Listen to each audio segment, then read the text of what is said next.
Sharon Wadley is in the building. Okay, yes, man. Sharon Wadley, man. So look, we just want to get into your story, man. So let's bring it from the beginning, man. Can you tell me where you was born and? Okay, well, I was born right here in Chattanooga, Tennessee. Born in Chattanooga, Tennessee. My great grandmother raised me until I was about in the fourth grade, and I moved and left and went to Macon, Georgia, for a few years. If I may, my mother and her boyfriend at the time, they left me with my great grandmother, and they told me that they would come back and get me when they got settled, quote unquote.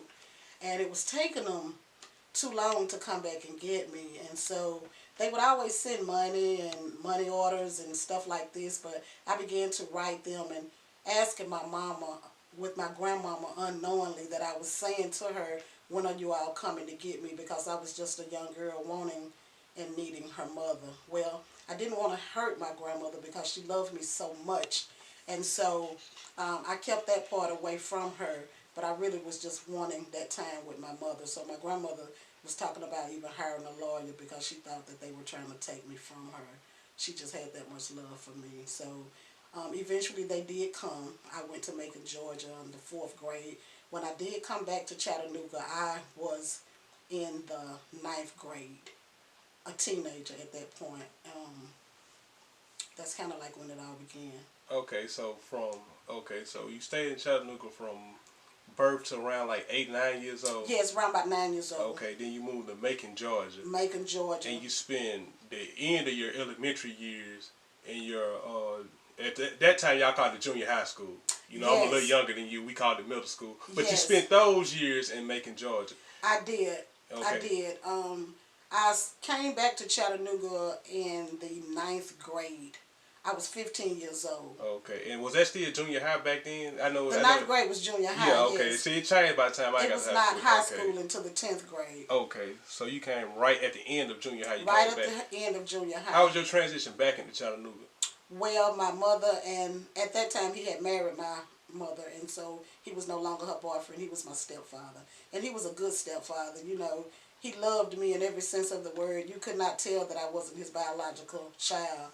But at some point, he and my mom had their differences, and it was to the point where they just couldn't make it anymore. He had told us to come back to Chattanooga and find somewhere to stay, and he would later join us.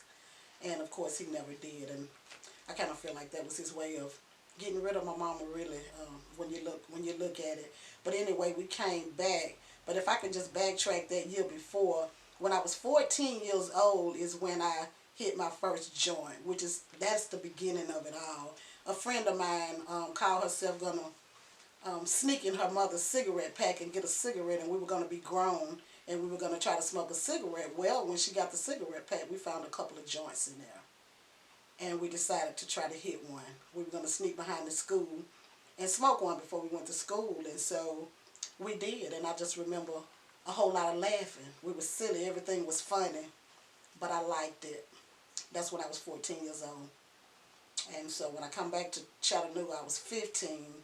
At that point, I had already got a taste of the marijuana. Like I said, I liked it. But at 15, mind you, when I'm living in Macon, we living in the suburbs, middle class blacks. You know, all I had to do was go to school and make good grades, and you know that was it. We were a happy little family, so to speak.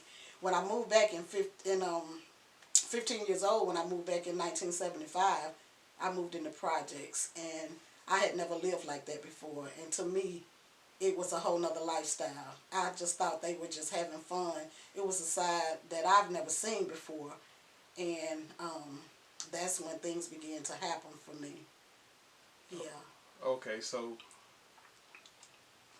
where did you live? Okay, so when you stayed in Chattanooga before, in your early adolescence, where did y'all stay at then? Because you said when you moved back. I lived over on Reed Avenue. Okay, yeah. So close like downtown area. Street. Yeah, close to the downtown area. Okay. Yeah. And so when you come back, you go from this middle class neighborhood. Yeah, in the suburbs, laid back. To one of the most notorious projects in the Chattanooga, yes, Tennessee area. Yes, you are right. Absolutely right. And you said it was like nothing you had seen before. What's some of the things you remember, like when you first got back? What were some of the things? Party like it's going out of style. I mean, even my friends, we were young. We were 15 years old, and I mean, they were already having sex and all kind of stuff. Of course, I wasn't, but I pretended that I was just to, trying to fit in. And I'm gonna talk about that in a minute. But just trying to get along with them and act like I was like they were. Of course, I wasn't because I had never been exposed to life like that. So I did try to fit in. Okay, if I may, I was a follower. And I want to say to whoever may be watching or listening to this today, do not be a follower. Be your own person. Be who you are, who God created you to be. Be a leader. Do not be a follower. Because peer pressure can really be something else, and it can take you somewhere that you don't want to go, and you can stay there longer than you ever thought that you would. Okay. Now you talk about partying and stuff like that, but at right now you're only 15 years old. I'm only 15 years old. old. So where was you going to school at? How was that? School was okay. I was going to Alton Park Junior High School, if I may say that. School was okay for me. I was honor student. I was very smart, very intelligent. Made the good grades. Like I say, did everything that I was supposed to do.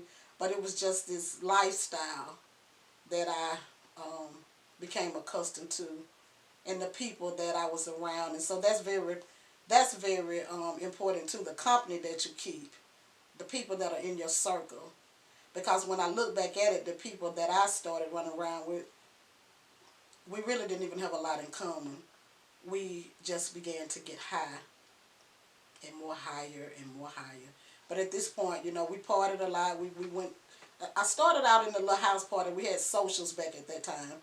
And we would go weekend after weekend to different people's houses, and you would pay like a quarter, 35 cents or whatever it was to get in, and everybody would take turns each weekend. You would make money, and we would do that, but everybody was drinking the punch and all that. Well, the next thing I know, I'm drinking liquor. I'm drinking hard wine like MD 2020, Red Rocket, and all this stuff. Half a pints. It's getting deeper and deeper and deeper. So, yeah, this party thing. Oh, okay. So you 15 years old, you and your crew. So y'all doing this after school, or this just a strictly on the weekends? How's it going? The party was going like on the weekends, but we'll start smoking reefer.